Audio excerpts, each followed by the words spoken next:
Okay, so we had another big project on the homestead. When we first moved here, we had a lot of help building our goats' enclosure, the fence for their enclosure. But as the goats got older, they've discovered how to break through the fence, which goats are notorious for.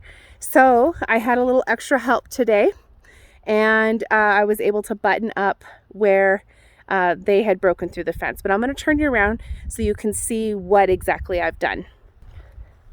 Okay, so these types of, let me pull you back there. There we go. These types of panels, they sag at the bottom really bad. And with the goats and their weight, they step on them and it just kind of breaks them right off. So basically we had a floating fence panel, which was no good. So we've done about half of the job. And when I say half of the job, I'll explain that here in a second.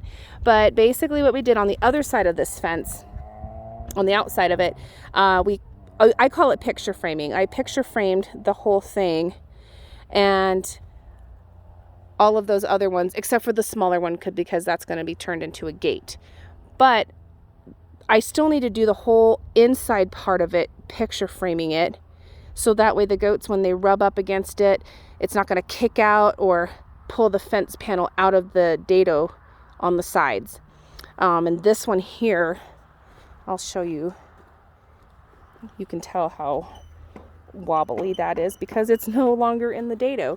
So what we're having to do is we're having to, when we put the other side on, we're going to screw these in and cinch basically the panel in between the two boards.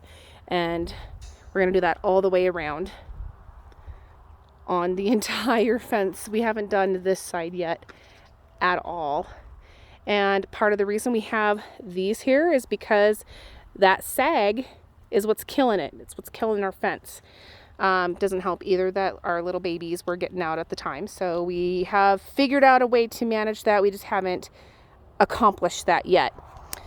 But this was a few hours worth of work. Not too bad. What I might end up having to do, hi Sunny girl. What we might end up having to do is kind of take the length of this, divide it in half, and put in a pillar in between, just to give it some extra durability, so the goats can't, when they rub up against it, they won't be able to push the fence completely out.